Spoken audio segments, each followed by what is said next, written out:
অনুমতি ছাড়া একজনের মোবাইল আরেকজন ধরতে পারবে কি?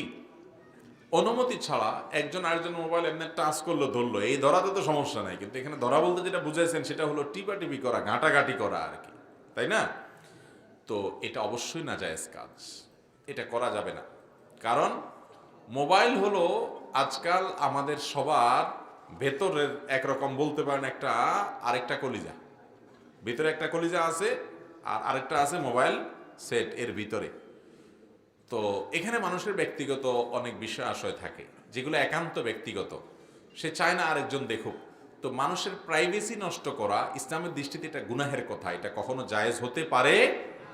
নবী করিম সাল্লাল্লাহু আলাইহি সাল্লাম কারোর ঘরে যদি কেউ এরকম চোখ দিয়া উঁকি মারে তার ব্যক্তিগত বিষয় আশয় এগুলো জানার জন্য, তাহলে সেক্ষেত্রে এই উঁকি মারাটা আরেকজনের ঘরে কোনো ছিদ্র আছে, ফাঁকা আছে, দরজা চিপা আছে, এটা দিয়ে উঁকি মারলেন, তো তার এই ব্যক্তিগত যে বিষয় আছে এখানে আপনি চোখ দিয়ে দেখলেন, প্রাইভেসি নষ্ট করলেন। এটা যদি কেউ করে তাহলে ওই ব্যক্তিকে, ওই ব্যক্তির চোখ উল্টায় দেওয়ার মতো অপরাধ, অর্থাৎ এমন বড় অপরাধ করে যার শাস্তি হলো তার চোখ উল্টায় দেওয়া, এইরকম একটা দোষ করে। এর মানে এই না যে যে আপনার এখানে উকি দিবে তার চোখ যে আপনি উল্টে দিবে, এটা বলা হচ্ছে না।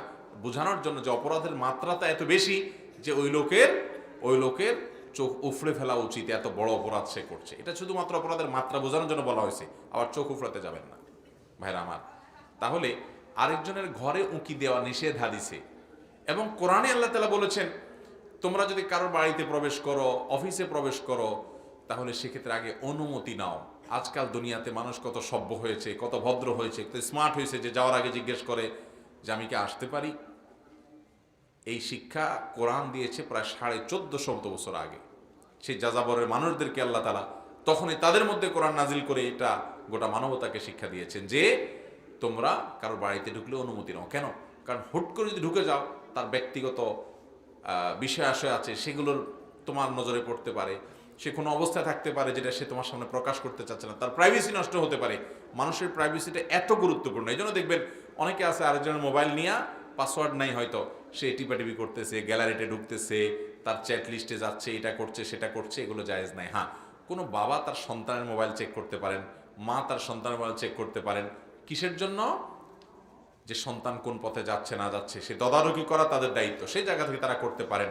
সেটাও আবার অতিরিক্ত সন্দেহ প্রবণতার থেকে যদি করেন তাহলে ছেলে মেয়ে আরো নষ্টর দিকে বেশি যেতে পারে, এটাও খুব সাবধানতার সাথে করতে হবে। স্বামী স্ত্রী একে অন্যের মোবাইলও ঘাটাঘাটি অপ্রয়োজনে করবেন না। হ্যাঁ, যদি মনে হয় যে সন্দেহজনক কোনো বিষয় ইতিমধ্যে হয়ে গেছে, এখন বাধ্য হচ্ছেন আপনি চেক করার জন্য, তাহলে সেক্ষেত্রে আপনি এটি করতে পারেন শর্ত সাপেক্ষে, অবস্থা বেঁধে। সাধারণ অবস্থাতে একজন আরেকজনের মোবাইল ঘাটাঘাটি করা কখনো ভালো জিনিস না। আমরা চান্স পেলে অনেকে চুপচাপে কাম করি।